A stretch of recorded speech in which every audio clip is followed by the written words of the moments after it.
race fans. Tom Harris joining you on Post Time at Portland Meadows, and today we're joined by trainer Robbie Bays, the trainer of Grinder Sparks Aglow. And Robbie, welcome to the show today. Thank you. You know, you had a big score this weekend with Grinder Sparks Aglow. Now 2 for 2 on the season here at Portland Meadows. This race a little bit closer. Papa Frank was right there.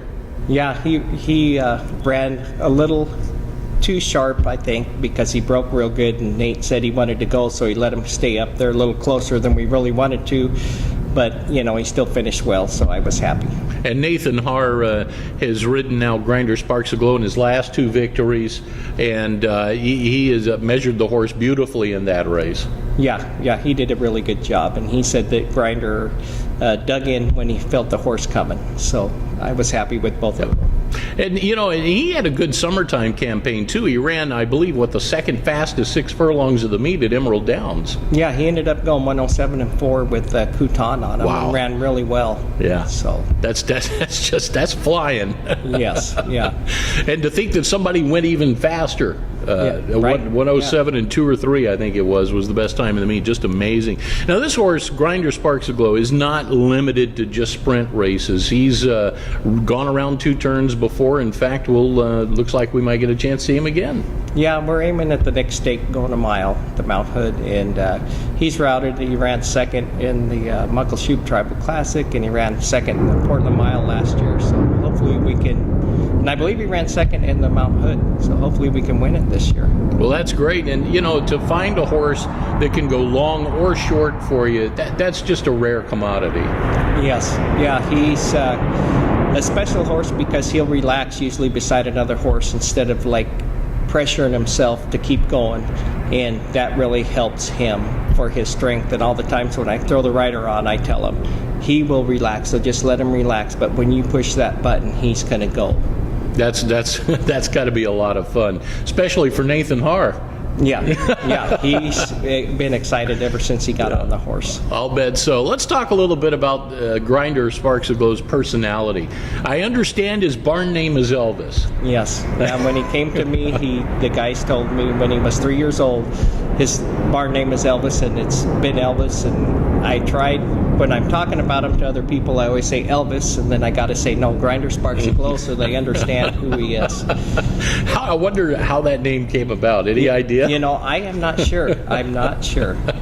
Well, that would be interesting. We got to find that out. But does he responds pretty well to that then? Yeah. Oh yeah, he does, and he's pretty friendly, but he'll bite you. You know, he's got that attitude. You know, like a big horse does, and you know, most of the time you go in there and he's pretty kind, and other times when he's a little sharp, you know, you want to stay away from him because he's just a little ornery. So when you give him his grain, does he go, thank you very much? Yep. Yeah. But don't step on his blue suede shoes, or you'll get a mouthful of teeth, right? Yep. All right. Well, it'll be fun. We'll watch for him coming up in future stakes races. Let's talk a little bit about the Bays family name. You guys have got a huge family. What do you got? You got a lease Safeco Field to have a reunion. Oh yeah, we have a few family reunions here and there, and there's quite a few of us. We got to rent a Grange, and that's only, say, a handful that shows up. Wow. There's still a bunch out there. So you don't know everybody by name then? No, I don't. Well, it's been a generational. The name is synonymous with racing in the Pacific Northwest, not only up here, but the entire western part of the country, up and down California, with Russell Bays and his accomplishments, and Gary, who is now a steward in the state of Washington, and yourself. And there's been a number of Bays riders and members of the HBPA that have been prominent role holders in the business. And I think it's just fantastic that the family just continues on. Yeah, I do too. You know, my dad trained, my grandpa trained, and you know, my cousins have been in the horses, so it's been a good thing. Fantastic. You got a couple of, now we'll talk about the business at hand. You got a couple of them going postward today in the third race, and we're going to be looking at Meatball Paul today. What do you think here? Yeah, he's been training really good, and you know, he's got a little bit of speed. So I'm just hoping the distance isn't too short. But I think if he can get a good break, he's going to be right there. Because he tries every time he goes over there.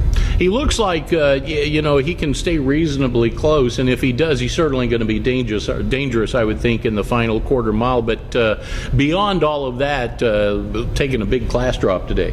Yeah, we got to try to win a race, and I'm not real happy with being on the inside. But like you say, if he breaks good and stalking in the right spot, because usually stalkers can win those 5 furlongs. This will be the first trip for jockey David Martin. What are your conversations, without divulging your strategy, but what do you tell David? He's never ridden the horse before. Yeah, well, he's been on him in the morning, and he worked him for me, so he knows the horse a little bit, and he listens really well, so I'm happy about that. And I think he'll do the same thing, just stalk and finish hard. All right, Meatball Paul on the class drop today. What's the old saying? Buy 'em or beat 'em, right? Right. Okay, 4th race, you got another one going here. And in this race, we're looking at Golden Dynamo. And again, jockey David Martin will be on board. Now, he's a little bit more familiar with this horse. He rode this one last time out. This is a horse pretty well versed around 2 turns. Yeah, he's been training good. I'm glad he got that out. He flattened out a little bit last time, but I think David knows him a little better, and now he knows the course a little better, so I think he's going to improve quite a bit today. Kentucky-bred 6-year-old son of Borrego, was forwardly placed in the races up at Emerald Downs, has that race over the track here now. First one is out of the way, and it looks to be pretty fitting here today. Yeah, I'm happy to be running him, and I think he'll do well.